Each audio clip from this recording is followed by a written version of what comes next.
श्री शिवाय नमस्तुभ्यम। दोस्तों, जैसा कि आप सभी लोग जानते हैं कि 3 जुलाई 2026 यानी शुक्रवार वाले दिन इस पवित्र जुलाई की सबसे बड़ी आषाढ़ मास की गणेश चतुर्थी व्रत पड़ रही है।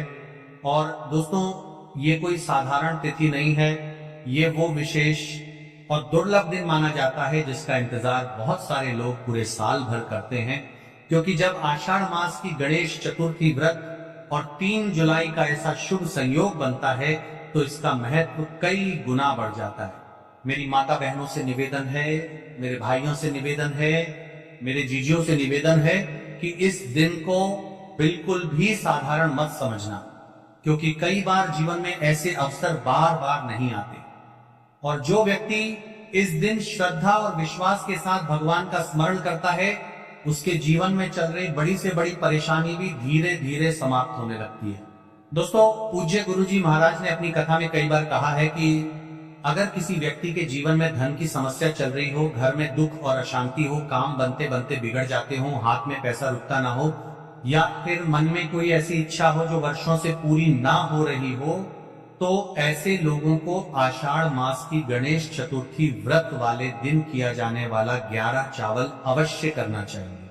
दोस्तों, बहुत सारे लोग ऐसे होंगे जिन्होंने पूरे साल भर कोई विशेष उपाय ना किया हो। कई लोग ऐसे भी होंगे जिन्होंने मन में सोचा तो बहुत बार होगा कि इस बार उपाय जरूर करेंगे, लेकिन किसी न किसी कारण से नहीं कर पाए होंगे।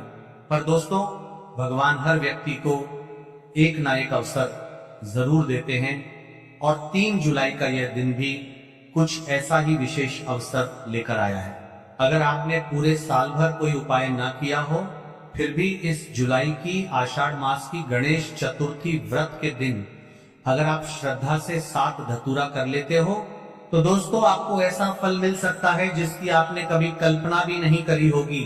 क्योंकि विशेष तिथि पर किया गया छोटा सा उपाय भी कई बार बड़े बड़े पूजा पाठ और अनुष्ठानों से ज्यादा फल दे जाता है। दोस्तों, देखा गया है कि बहुत सारे लोगों ने इस प्रकार के उपायों को श्रद्धा से किया और उनके जीवन में बदलाव भी आया। किसी के घर की आर्थिक परेशानी दूर हुई, किसी के घर का क्लेश समाप्त हुआ, किसी की रुकी हुई मनोकामना पूर्ण हुई। इसलिए आप लोग भी इस दिन को अपने हाथ से बिल्कुल मत जाने देना। और दोस्तों, आज हम आपको काली मिर्च बहुत ही अच्छे और सरल तरीके से समझाने वाले हैं। इस वीडियो को देखने के बाद आपको कोई दूसरी वीडियो देखने की जरूरत नहीं पड़ेगी, क्योंकि हम आपको एक एक बात बिल्कुल सरल भाषा में समझाएंगे कि ये उपाय किसको करना है, कब करना है, कैसे करना है और किस भावना से करना है। दोस्तों, जुलाई की आषाढ़ मास की गणेश चतुर्थी व्रत अपने आप में बहुत विशेष मानी जाती है और जब ये शुभ सोमवार वाले दिन पड़ती है तो इसका महत्व और भी अधिक बढ़ जाता है। कहा जाता है कि इस दिन सच्चे मन से भगवान को याद करके किया गया छोटा सा उपाय भी बहुत जल्दी फल देता है। अगर आपके घर में किसी भी प्रकार की परेशानी चल रही हो, घर में धन नहीं टिकता हो, बार बार बीमारी आती हो, कामों में रुकावट आती हो, घर में तनाव और अशांति रहती हो, या फिर आपको खुद समझ ना आता हो कि आखिर समस्या किस कारण से चल रही है, तो दोस्तों ऐसे में 11 चावल आपके लिए बहुत लाभकारी माना जाता है। क्योंकि कई बार जीवन में कुछ ऐसे दोष और बाधाएं चल रही होती हैं जिनका कारण हमें पता भी नहीं होता, लेकिन विशेष तिथि पर श्रद्धा से किया गया उपाय धीरे धीरे उन नकारात्मक प्रभावों को भी कम करने लगता है। दोस्तों, इस दिन 5 धतूरे का महत्व और भी बढ़ जाता है और जब कोई व्यक्ति इस उपाय को पूरे विश्वास और सच्चे मन से करता है तो काली मिर्च भगवान उसकी प्रार्थना अवश्य सुनते हैं। इसलिए आप लोग इस उपाय को हल्के में मत लेना। तो चलिए दोस्तों, अब आगे वीडियो में हम आपको बताते हैं कि आखिर को किस समय करना है, कौन कर सकता है और इसे करने की सही विधि क्या रहने वाली है। लेकिन उससे पहले अगर आप लोग हमारे चैनल पर नए हैं तो चैनल को सब्सक्राइब जरूर कर लेना, वीडियो को लाइक कर देना और कमेंट बॉक्स में श्री शिवाय नमस्तुभ्यं तो नमः शिवाय जरूर लिख देना।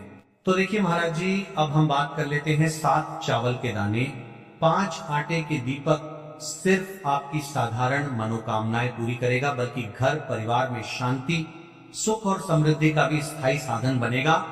ये उपाय कोई कठिन साधना नहीं है। इसमें न तो बड़ी बड़ी सामग्री चाहिए, न ही जटिल अनुष्ठान। बस श्रद्धा चाहिए, भक्ति चाहिए और शुद्ध भाव चाहिए। याद रखिए, उपाय करते समय केवल एक ही संकल्प हो आपके मन में, हे भोलेनाथ, हे गणेश जी, हे माता लक्ष्मी, मैं आपकी शरण में आया हूं, मेरी समस्याएं दूर करो और मुझे सही मार्ग दिखाओ। सबसे पहले हम इस उपाय को करने के समय के बारे में बात कर लेते हैं, यानी कि आपको किस समय करना है। देखिए, उपाय का सही समय भक्तों, कोई भी उपाय तभी सिद्ध होता है जब वो सही समय पर किया जाए। इसलिए आज मैं आपको बहुत विस्तार से बताऊंगा कि यह उपाय कब और कैसे करना है। सुबह का समय, सबसे पहले हम इस समय के बारे में बात कर लेते हैं। प्रातः काल का समय शिव पूजन और उपाय के लिए सर्वश्रेष्ठ माना गया है। आप सुबह 7 बजे से 12 बजे के बीच इस उपाय को कर सकते हैं। अगर आपके पास जल्दी का समय है तो 7 से 8 बजे के बीच करना सर्वोत्तम है। सुबह सबसे पहले शिवलिंग पर जल चढ़ाया जाता है, इसीलिए इस उपाय की शुरुआत भी जल से ही होगी। अब महाराज जी, हम बात कर लेते हैं विशेष प्रदोष काल के समय के बारे में। प्रदोष काल का समय कई माताएं, बहनें या घर के लोग सुबह के समय व्यस्त रहते हैं। ऐसे लोग इस उपाय को शाम के समय प्रदोष काल में कर सकते हैं। प्रदोष काल का समय साधारणतः सूर्यास्त से लगभग 2 घंटे पहले से 1 घंटे बाद तक माना जाता है। इस उपाय के लिए शाम 5 से 7 बजे तक का समय बहुत शुभ है। बरसात के मौसम में 7:30 या 8 बजे तक भी किया जा सकता है, लेकिन यह ध्यान रहे कि कई मंदिर 8 बजे बंद हो जाते हैं। अब यहीं पर कई सारे लोग हमसे ही प्रश्न कर लेते हैं कि महाराज जी, आप ही बता दीजिए कि सबसे उत्तम समय कौन सा है। तो देखिए, कौन सा समय चुने। अगर आप दोनों उपाय 31 चावल और 5 दीपक साथ करना चाहते हैं तो सुबह का समय चुने। अगर आप केवल दीपक वाला उपाय करना चाहते हैं तो प्रदोष काल का समय भी उत्तम है, लेकिन यदि मनोकामना की पूर्ति और संपूर्ण फल की इच्छा रखते हैं तो सुबह का समय सबसे श्रेष्ठ रहेगा। उपाय की सामग्री के बारे में जान लेते हैं। अब देखिए महाराज जी, हम अब बात कर लेते हैं 7 चावल के दाने वाले उपाय के बारे में। ठीक है, देखिए, आपको 5 आटे की दीपक और 7 चावल के दाने वाले उपाय को साथ में ही करना है। लेकिन सबसे पहले हम बात कर लेते हैं 7 चावल के दाने वाले उपाय के बारे में। 7 चावल के दाने 7 अंक का विशेष महत्व है। यह पूर्णता और 7 लोगों का प्रतीक है। ध्यान रहे, ये चावल शुद्ध और अखंड होने चाहिए। फूटे हुए या टूटा हुआ कोई भी दाना नहीं चलेगा। इन्हें आप अपने घर की रसोई से भी ले सकते हैं, लेकिन अगर घर के चावल टूटे फूटे हैं तो नजदीकी किराना या अनाज की दुकान से ताजे चावल ले आइए। 7 दाने अलग कर एक छोटी कागज की पुड़िया या पूजा की डिब्बी में रख लीजिए।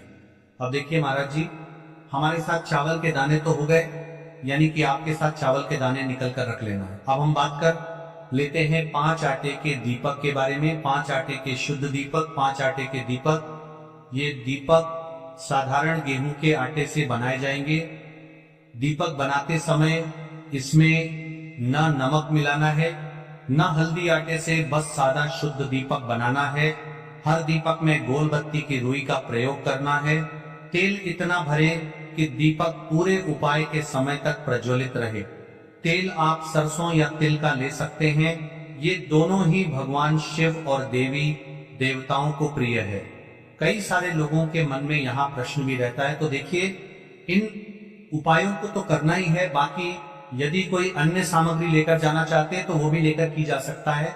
यदि आप सुबह के समय इस उपाय को करोगे तो आपको सबसे पहले एक लोटा जल अवश्य लेकर जाना है। सबसे पहले महादेव की शिवलिंग पर आपको एक लोटा जल समर्पित करना है, क्योंकि सुबह का समय है, इसलिए शिव जी की शिवलिंग पर जल चढ़ेगा। उसके पश्चात हमें इस उपाय को करना है। अब जैसे कि कोई अन्य सामग्री लेकर के जाना चाहता है, बेलपत्र, पुष्प, चंदन या धूप अगर आप साथ ले जाना चाहें तो और भी उत्तम, पर याद रहे ये सिर्फ अन्य सामग्री है।